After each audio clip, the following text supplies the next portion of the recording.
Hello बच्चों, मज़े में। तो आज हम लोग इलेक्ट्रोकेमिस्ट्री का सेकेंड लेक्चर कर रहे हैं और जिसमें हम लोगों ने पिछले क्लास में पढ़ लिया था कि इंट्रोडक्शन था, जिसमें हमने पढ़ लिया था कि मेटालिक कंडक्टर और इलेक्ट्रोलाइटिक कंडक्टर में क्या डिफरेंस होता है। दूसरा कि इलेक्ट्रिकल प्रॉपर्टीज़ को हम लोगों ने शुरू कर दिया था कि जिसमें हम लोगों ने रेसिस्टेंस और कंडक्टेंस को पढ़ा था। आज हम लोग उसके आगे पढ़ने जा रहे हैं और आज का जो टॉपिक है वो है ओम्स लॉ। तो ओम्स लॉ आप लोगों ने बहुत बार पढ़ा होगा फिजिक्स में भी, लेकिन यहाँ केमिस्ट्री में भी थोड़ा सा ओम्स लॉ का टर्म इलेक्ट्रोकेमिस्ट्री में यूज हो रहा है। तो वो क्या है इसको समझते हैं। तो जब potential difference across the conductor, potential difference across the conductor यानी कि कंडक्टर के दोनों सिरों पर जो वोल्टेज डिफरेंस होता है, जैसे ये कंडक्टर वायर है तो इस पॉइंट और इस पॉइंट पे, दोनों पॉइंट पे जो वोल्टेज होगा उसका जो डिफरेंस है वो पोटेंशियल डिफरेंस हुआ। और बिटवीन टू इलेक्ट्रोड, अब यहाँ पे two electrode is directly proportional to the current flowing through conductor wire और इलेक्ट्रोलाइटिक सॉल्यूशन। अब यहाँ पे एक नया टर्म आ रहा है इलेक्ट्रोलाइटिक सॉल्यूशन, यानी कि इलेक्ट्रोलाइटिक क्या हुआ, इलेक्ट्रोलाइट क्या होता है। तो इलेक्ट्रोलाइटिक सॉल्यूशन को हम लोग इलेक्ट्रोलाइट बोलते हैं। तो इलेक्ट्रोलाइट क्या है इसको पता हम लोग समझ लेते हैं। यहाँ समझाते हैं इलेक्ट्रोलाइट क्या है। इलेक्ट्रोलाइट वर्ड जैसे ही कहीं भी सुनाई दे, इसका मतलब है कि इससे विद्युत धारा मतलब करंट फ्लो हो सकता है, या इसके आयन डिकम्पोज होते हैं और इलेक्ट्रोड के थ्रू, और इलेक्ट्रोड जो वायर के थ्रू जुड़ा हुआ है उससे आयन पास होते हैं और जिससे इलेक्ट्रिसिटी का फ्लो होता है। तो हम ये कह सकते हैं कि इस कंडक्टर जो है यहाँ पर, ये कंडक्टर वायर नहीं होके एक आपका क्या है, मोल्टेन स्टेट में कोई सब्सटेंस है। क्या है? मोल्टेन स्टेट में सब्सटेंस है, या हम लोग बोल सकते हैं ये कोई लिक्विड सॉल्यूशन है किसी सब्सटेंस का। यानी कि अगर आपको कहीं पे भी इलेक्ट्रोलाइट वर्ड सुनाई दे, इलेक्ट्रोलाइटिक सॉल्यूशन सुनाई दे, तो आपके दिमाग में सीधा एक शब्द, एक डिजाइन आ जाना चाहिए, एक इमेजिनेशन आ जाना चाहिए कि लिक्विड स्टेट के बारे में बात हो रही है।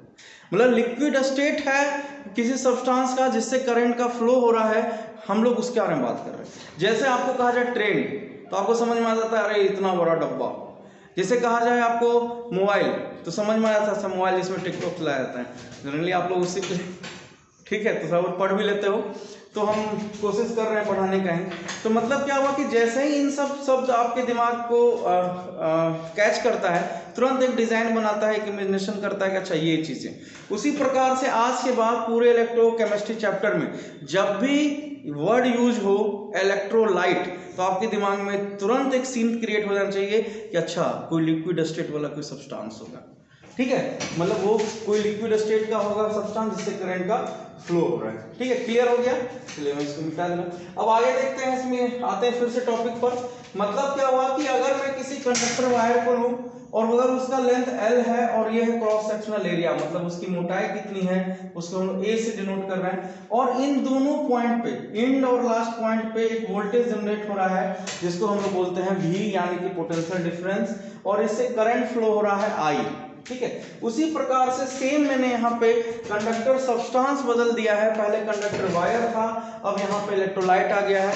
ये दोनों इलेक्ट्रोड है, इससे करंट का फ्लो होता है जनरली, और इन दोनों पे इलेक्ट्रोड के बीच में जो पोटेंशियल का डिफरेंस है उसी को वोल्टेज या पोटेंशियल डिफरेंस कहा जाता है, इससे करंट फ्लो हो रहा है I।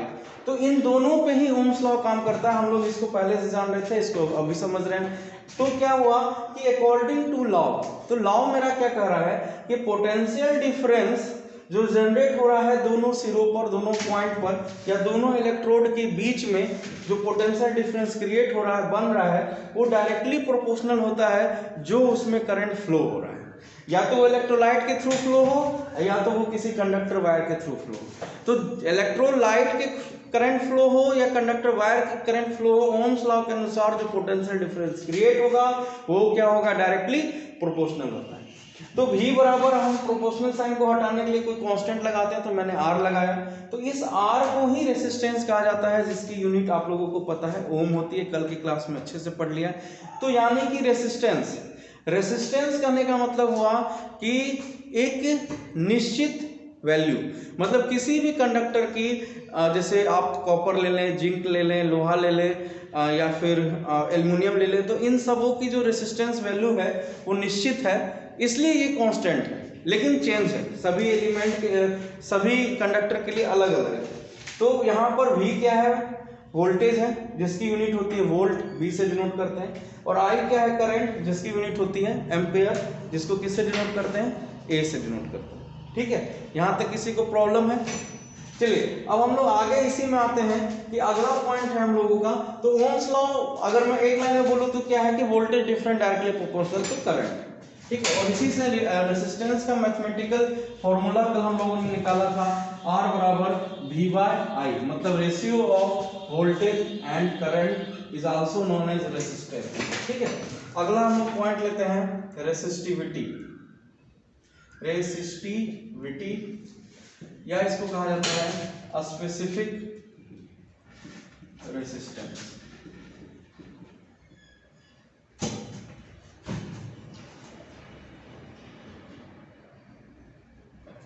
क्या होता है, इसको समझने के लिए हम लोग थोड़ा प्रतिरोध पर आते हैं। तो कल हम लोगों ने प्रतिरोध पढ़ा था, लेकिन प्रतिरोध का कंडक्टर में हम लोगों ने एक मैथमेटिकल वैल्यू नहीं निकाला था, तो आज हम लोग उसको देखते हैं कि ओम्स के अनुसार ही, ओम्स ने इसी में कुछ मॉडिफाई करके एक लॉ दिया था जिसमें उन्होंने ये कहा था कि जो रेसिस्टेंस है कंडक्टर का, ठीक है, कंडक्टर का जो रेसिस्टेंस है वो डायरेक्टली प्रोपोर्शनल होता है उस कंडक्टर का जो लेंथ होता है L।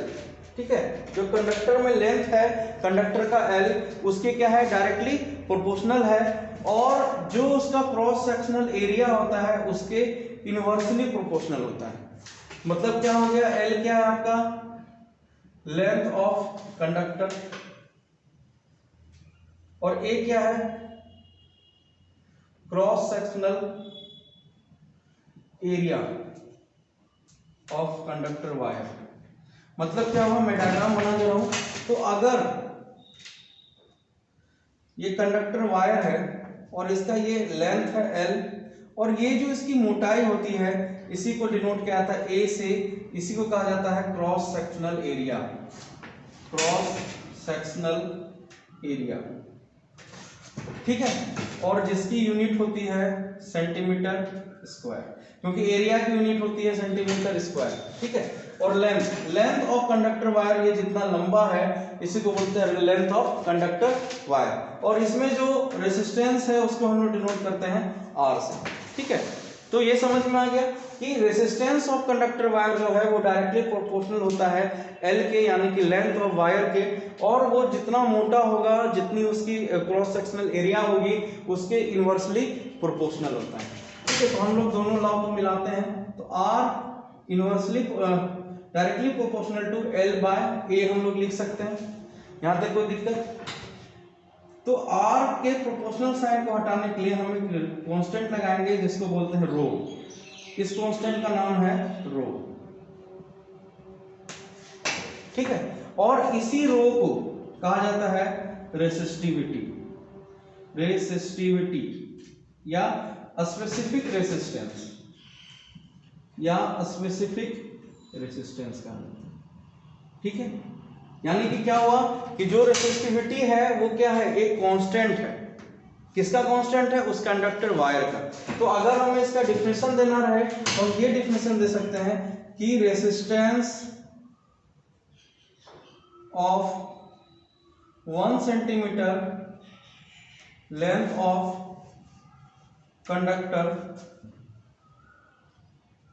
And 1 centimetre square of cross sectional area of conductor wire.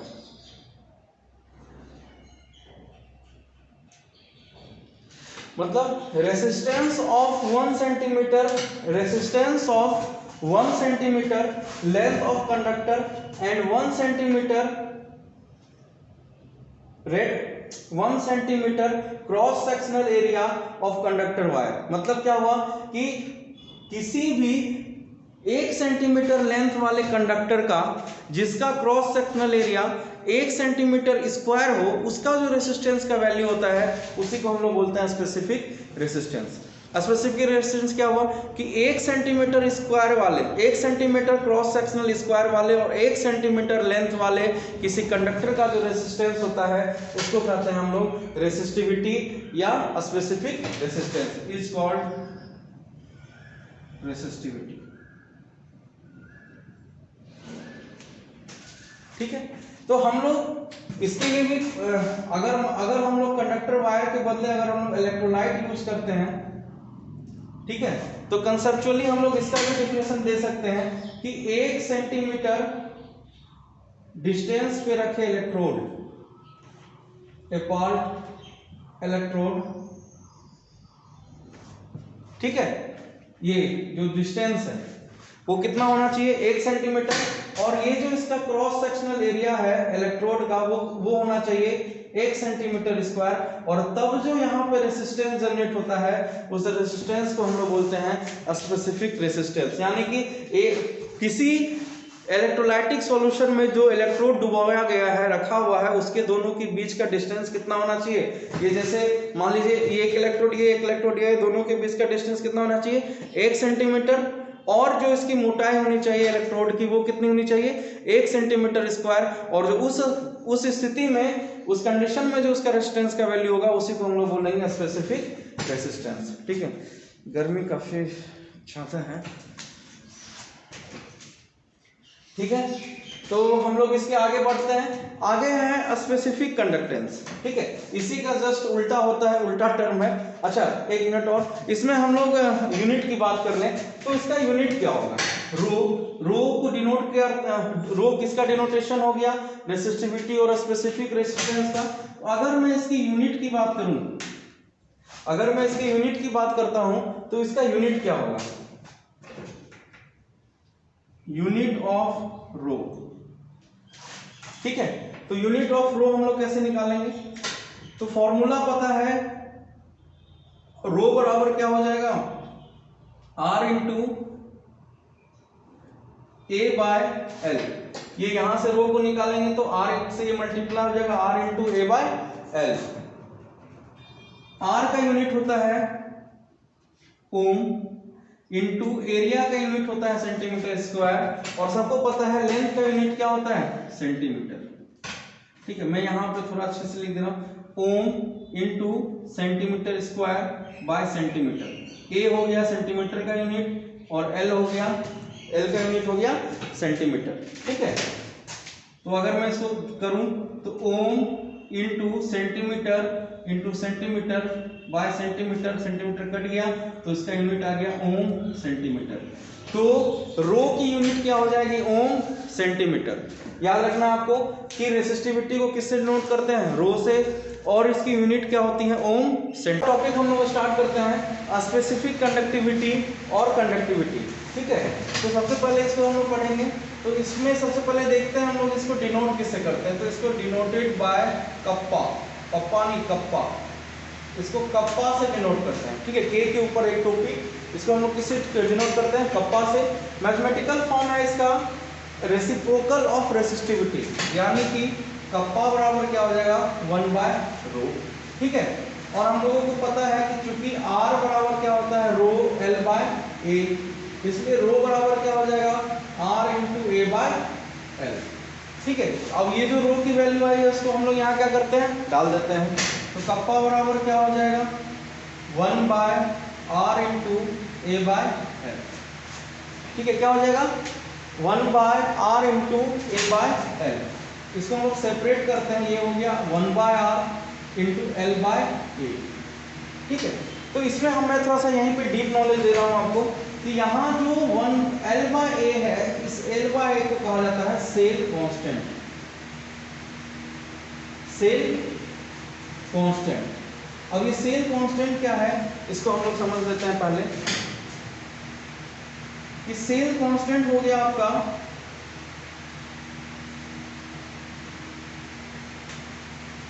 Cell constant से पहले हम लोग एक बार पहले कप्पा को खत्म करते हैं। तो मतलब रेसिप्रोकल ऑफ रेसिस्टिविटी यानी कि कप्पा बराबर क्या हो गया 1 बाय रो, तो मतलब R बराबर रो L बाय ए लिख रहे थे, यहाँ से मैंने रो की वैल्यू निकाल ली, वो क्या हो जाएगा R into A by L. तो कप्पा बराबर क्या हो जाएगा 1 by R into A by L. यहाँ तक कोई प्रॉब्लम नहीं है। ठीक है, यहाँ पे मैंने इसको रीअरेंज कर लिया, तो 1 by R into L by A, इसको भी यही रखना। अब आते हैं इसके डिफिनेशन पर। अगर हम इसका डिफिनेशन कहें तो क्या हो सकता है कि किसी कंडक्टर वायर में जिसका क्रॉस सेक्शनल एरिया क्या हो ए हो, और उसका लेंथ क्या हो वायर का L हो, और उसमें जो रेसिस्टिविटी है या कंडक्टिविटी है वो क्या हो कप्पा हो। मतलब क्या हुआ कि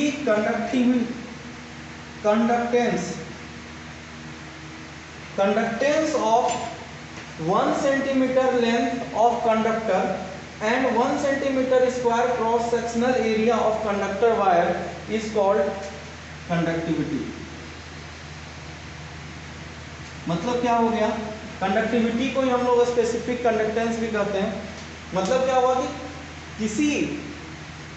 किसी 1 सेंटीमीटर लेंथ वाले मेटालिक वायर या चालक तार और जिसका cross sectional area 1 centimetre square की मोटाई वाला हो, उसमें जो उसका जो चालकता है, उसकी जो कंडक्टेंस की वैल्यू है, उसको हम लोग बोलते हैं कंडक्टिविटी या स्पेसिफिक कंडक्टेंस। ये जो चालक तार के बारे में बात हो रहा था, और आज हम लोग इलेक्ट्रोकेमिस्ट्री पढ़ रहे हैं तो हमको यहाँ पे इलेक्ट्रोलाइटिक के लिए भी बात करनी पड़ेगी, तो ये उसी का टर्म से रिलेटेड है। तो सेल कांस्टेंट क्या हो गया, बराबर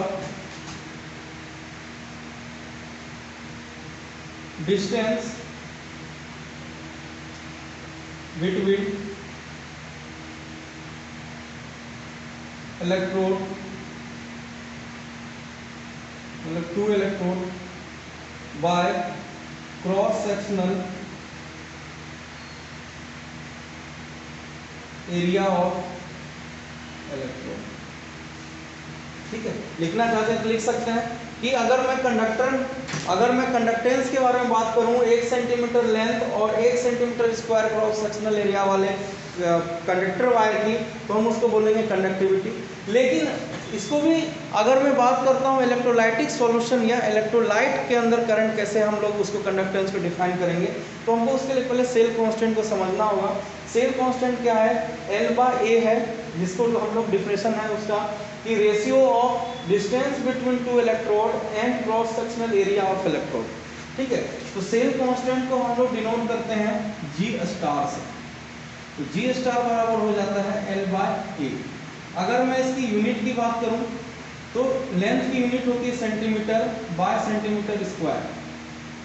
ठीक है, लेंथ की यूनिट हो गई सेंटीमीटर, और ए यानी कि क्रॉस सेक्शनल एरिया की यूनिट हो गई सेंटीमीटर स्क्वायर। तो इसकी यूनिट हो जाएगी सेंटीमीटर इनवर्स। ठीक है, जब हम इसको काटेंगे तो यहाँ पे 1 बाय सेंटीमीटर आ जाएगा, तो यूनिट क्या हो जाएगी इसकी सेंटीमीटर इनवर्स। यानी कि सेल कांस्टेंट की जो यूनिट है वो उसकी यूनिट क्या होती है, सेंटीमीटर इनवर्स। ठीक है, चलो आगे बढ़ते हैं। तो मतलब यूनिट ऑफ स्पेसिफिक कंडक्टिविटी, यानी कि कप्पा की यूनिट क्या होगी, तो कप्पा बराबर हम लोगों ने निकाला है 1/r इंटू L/A। ठीक है, और L/A की यूनिट हमने निकाली है सेंटीमीटर इनवर्स। ठीक है, और R की यूनिट क्या होती है, ओम, इसलिए 1/ओम।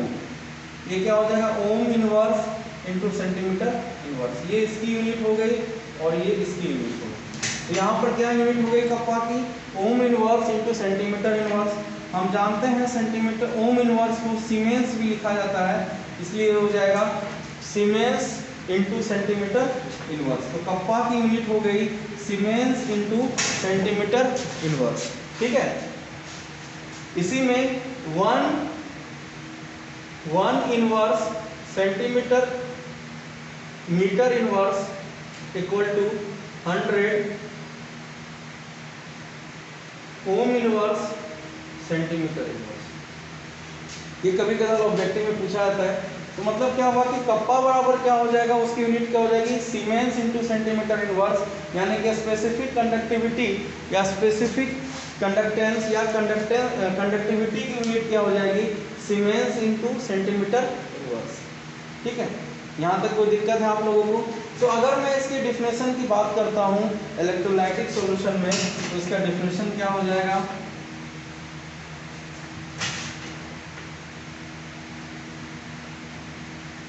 the conductance of 1 milliliter of electrolyte where two electrodes are dipped apart 1 centimeter distance. मतलब ये हो गया कि एक ऐसा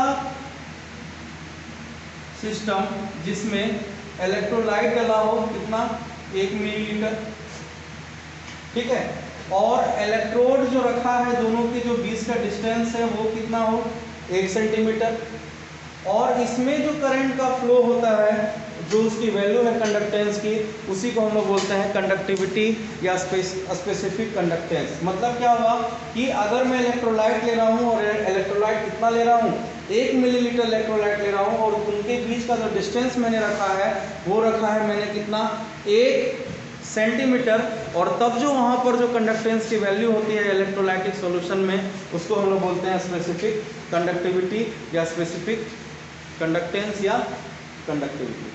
तो अगर मैं एक और रिवाइज करवा दूँ तो क्या है, स्पेसिफिक कंडक्टेंस को कंडक्टिविटी को हम लोग डिनोट करते हैं कप्पा से, जिसकी यूनिट होती है ओम इनवर्स सेंटीमीटर इनवर्स, ठीक है, और जिसको हम लोग एक और उसकी यूनिट को डिनोट कर सकते हैं siemens into centimetre inverse. Cell constant को हम लोग डिनोट करते हैं जी स्टार से, जिसका आपका फॉर्मूला हो गया L/A, और जिसकी यूनिट होती है सेल कांस्टेंट की सेंटीमीटर इनवर्स। और अगर मैं इसको डिफाइन करूं तो ये मैथमेटिकल फॉर्मूला से आया है, ratio of distance between two electrode by cross sectional area of electrode, ठीक है। तो यहाँ पे ये क्लियर होने के बाद तो मैं एक फॉर्मूला यहाँ लिखता हूँ कि फॉर्मूला हो सकता है कि स्पेसिफिक कंडक्टिविटी बराबर क्या हो सकता है, क्या हो सकता है पता नहीं, यहां से देखो स्पेसिफिक कंडक्टिविटी बराबर 1/r, चलो सबको लिखना है, हमने यहाँ पे कप्पा बराबर लाया था 1/r इंटू L/A। तो आप यहाँ से ध्यान दो, तो यहाँ से मैं इसको लिख सकता हूँ स्पेसिफिक कंडक्टिविटी बराबर 1/r, हम किसको डिनोट करते हैं कंडक्टेंस को, कल पढ़ा था, मल्टीप्लाई L/A क्या है सेल कांस्टेंट, यानी कि कप्पा बराबर हो जाएगा G इंटू जी स्टार। कल के नोटबुक में आप देखो कि कंडक्टेंस को G या C से सूचित करते हैं और सेल कांस्टेंट को G स्टार से सूचित करते हैं, इसलिए यहाँ पे स्पेसिफिक कंडक्टिविटी को कप्पा से डिनोट करते हैं, इसलिए कप्पा बराबर क्या हो जाएगा G इंटू जी स्टार। ये मेरा एक फॉर्मूला आ गया, ठीक है। तो आप इस टॉपिक को थोड़ा सा ध्यान से पढ़ें, बार बार इस वीडियो को देखें तो आपको क्लियर हो जाएगा। और अगर किसी तरह से आप लोगों को दिक्कत आ रही है तो आप हमें मैसेज कर सकते हैं व्हाट्सएप पर, और चैनल को अगर आप पसंद आ रही है पढ़ाई तो चैनल को सब्सक्राइब करें, शेयर करें, थोड़ा कमेंट भी करें, लाइक तो आप करते ही हैं। और अगर किसी प्रकार की समस्या आ रही है तो आप हमसे कहें कमेंट बॉक्स पे या हमें व्हाट्सएप मैसेज करें। Thank you.